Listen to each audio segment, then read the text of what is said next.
Ciao ragazzi, in questo video vedremo come sono fatti i coltelli da intaglio, quelli che uso io, e il loro utilizzo. Finalmente vi farò vedere anche come trasferire le immagini e realizzare le decorazioni. Prima di tutto però vorrei ringraziare Marti di mychipcarving.com, tutti gli amici che mi hanno incoraggiato sia su Facebook che su WhatsApp e sulle altre piattaforme, e i grandi maker come Murphy Maker, White Ghost, Pietro Maker, Sam Fai da me e ultimo ma non ultimo Matley, per i preziosi consigli su come migliorare i contenuti del mio canale. Grazie a tutti per la carica positiva.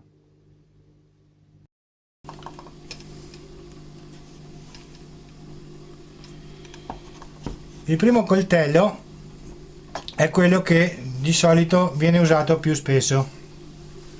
Ha una lama corta, circa 2,5 cm, e un'attacca dove andrà ad appoggiarsi la giuntura della falange del pollice per una presa più stabile e sicura. Va impugnato così, si appoggia all'altezza delle prime falangi della mano, si chiude il pugno e si appoggia il pollice sull'attacca predisposta.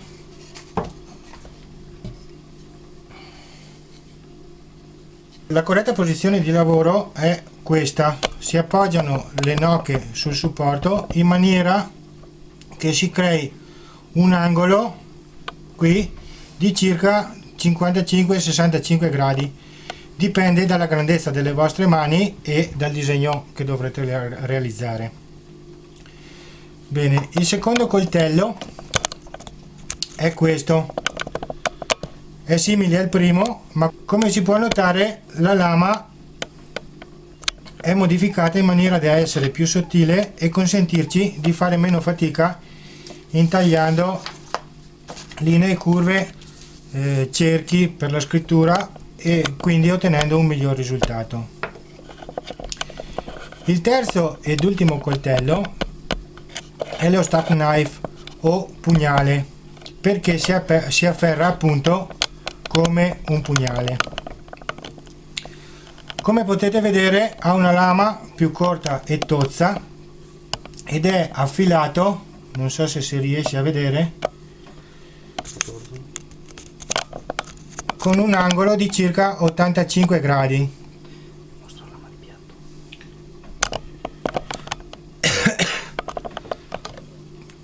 Questo coltello infatti serve solo per fare delle piccole incisioni, per abbellire i nostri progetti o aggiungere dei particolari. Bene, adesso mettiamo via i coltelli e vi faccio vedere come possiamo trasferire i nostri disegni sul legno per poi poterli realizzare. Allora, oggi vi faccio vedere come si può fare con un ferro da stiro che più o meno a casa ce l'hanno tutti, oppure mentre il ferro si scalda vi faccio vedere l'attrezzo che uso io di solito, che è appunto un pirografo con la testa modificata, ha la base larga e piatta, però questo appunto non tutti magari ce l'hanno, quindi torniamo sul ferro da stiro. Allora, il ferro è caldo, lo passiamo sopra al disegno così, senza magari bruciarci le dita come ho appena fatto io.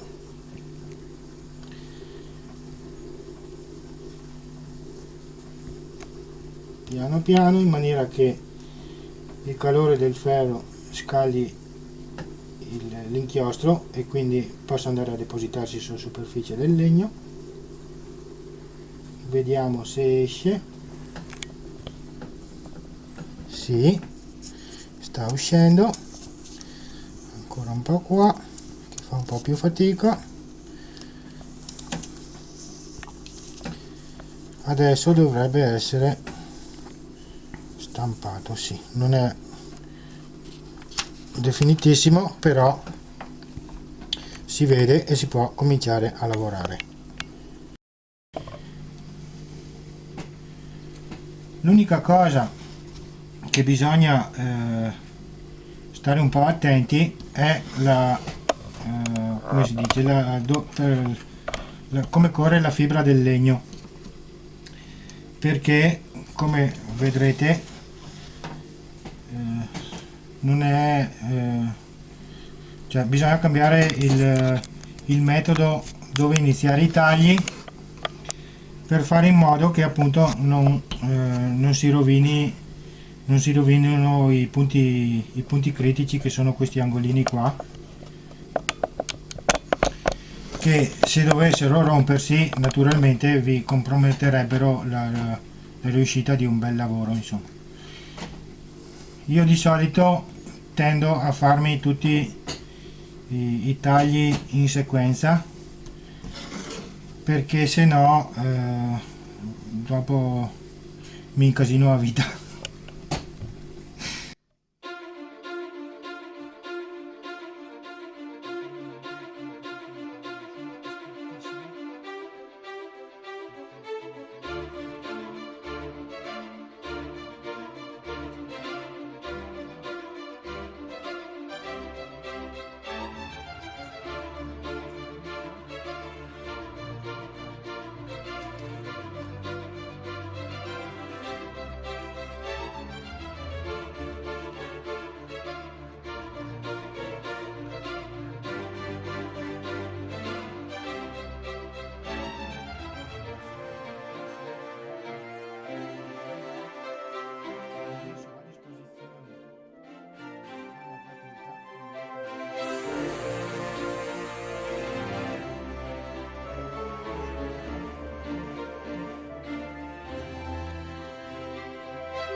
Come potete vedere, io giro il pezzo di legno per facilitarmi l'operazione, perché sennò ci sono delle posizioni in cui sarebbe improponibile per le varie articolazioni della mano. Quindi, per agevolarci il lavoro, e come potrete notare questo è il tavolo della mia cucina, quindi si può veramente fare ovunque questo lavoro. Io lo uso come antistress, che mi rilassa. Lo uso anche quando accompagno la mia mamma a fare la spesa. Mentre la aspetto, io mi metto là sul sedile in macchina appoggiato sulle ginocchia e faccio di questi lavoretti, così intanto passo il tempo, mi rilasso. La mia mamma si fa la spesa con calma, senza il fiatone sul collo.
Pedro Woodworks, lezioni a prezzi modici.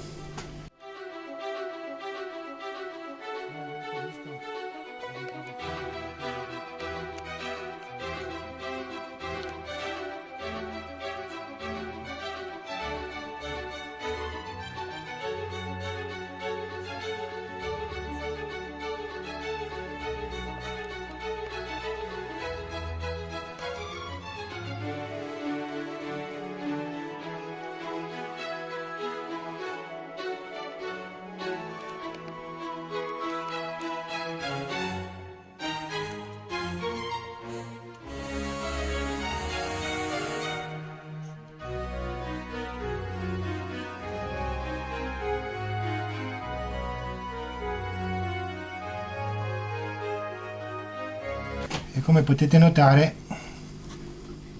a parte la mia voce che magari a qualcuno può disturbare, questo lavoro non fa nessun rumore, quindi non serve nessun tipo di DPI, non servono le cuffie antirumore, non servono le mascherine antipolvere, non servono guanti, anzi con i guanti secondo me si peggiora la presa del coltello.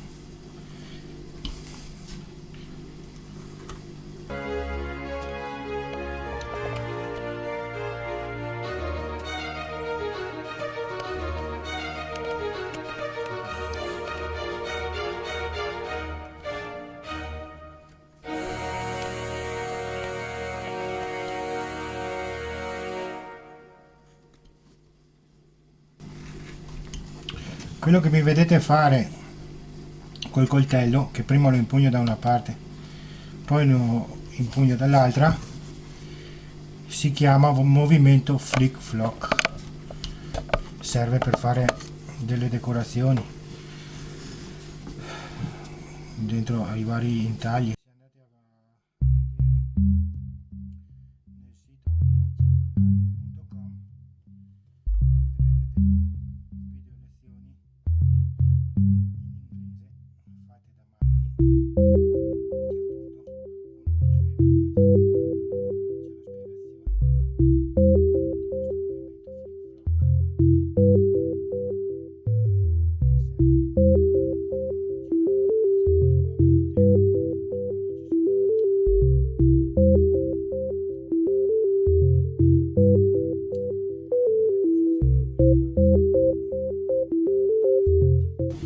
Che non vi ho detto, ve lo faccio vedere al volo. Questo coltello ha l'attacca sia di qua che di qua. Io lo impugnandolo con la mano destra uso questa attacca. Se uno fosse mancino può fare la stessa cosa impugnandolo così.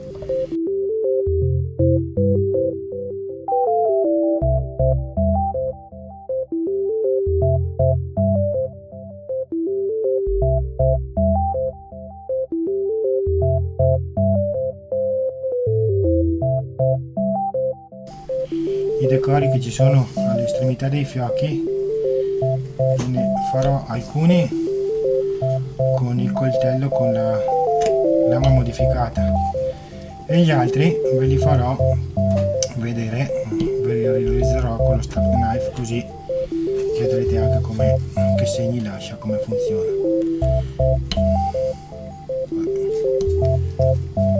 Non salta via, perché non salta via.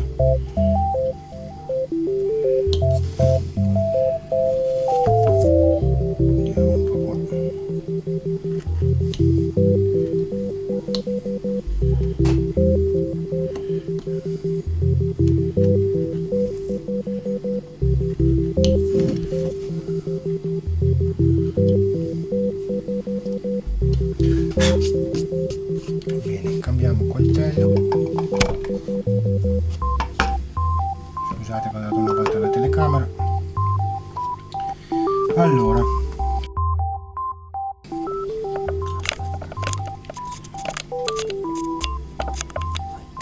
facciamo questi decori qui.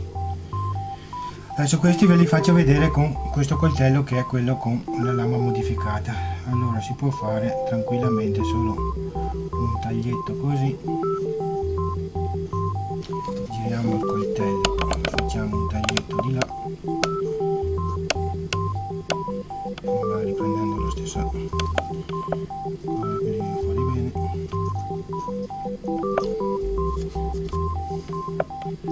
Andiamo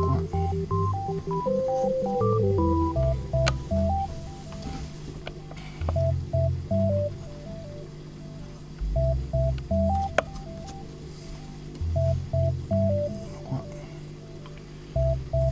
In teoria, per chi vuole, questi qua, visto che sono decori da appendere all'albero di Natale, o come farò io, li appenderò alla finestra. Volendo, questi qui, usando un legno un po' più di spessore un po' più fine di quello che sto usando io, magari sì, una tavoletta di 6 mm, perché tanto non è che si affondi tanto con questi intagli. Potrete farli anche se avete un traforo o farli passanti, che sono bellini da vedere lo stesso. Così, non so se si vede, spero di sì. Adesso lo faccio con il coltello che ho usato finora, con il coltello normale, che io è quello che mi trovo meglio sinceramente, perché avendo le manine di una certa grandezza ho provato altri coltelli di altre marche, che dopo appunto vi farò vedere tutte le varie tecniche dell'intaglio con le varie attrezzature, dalle sgorbie ai coltelli d'intaglio di altre marche se volete, e vi farò vedere le differenze tra questo che è il chip carving, che è la versione diciamo americana dell'intaglio a punta di coltello, perché ha delle inclinazioni diverse dei tagli rispetto a quella nostra europea. Ora vi farò questo fiocco qua, lo facciamo con Star Knife, vediamo cosa esce. Allora, questo serve per fare incisioni tipo questa, così, secondo me è ancora più bella che se la fate con il coltello. Oh, che carina, si piega così, poggiala, si piega così, e appunto come vedete non taglia il legno come fa gli altri coltelli, fa solo una piccola incisione. Adesso questo è fatto così, questo lo facciamo girato alla rovescia.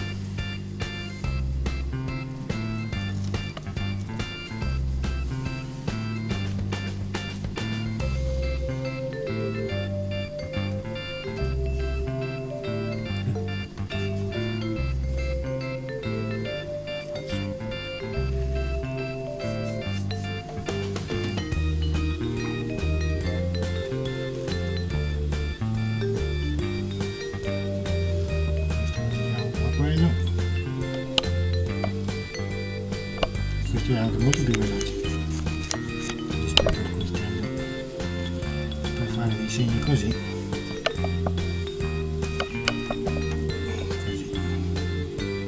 se non volete appunto, come ho detto prima, bucarlo e far vedere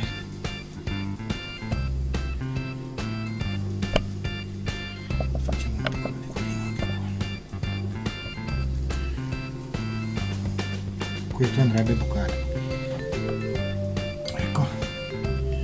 Questo è il risultato. Potrete fare cose tipo questo, rosoni un po' più complicati. Qua ci sono altri due fiocchi che avevo preparato per farvi vedere. Adesso andiamo a tagliare i fiocchi e a bucare dove andrà lo spago.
Vai.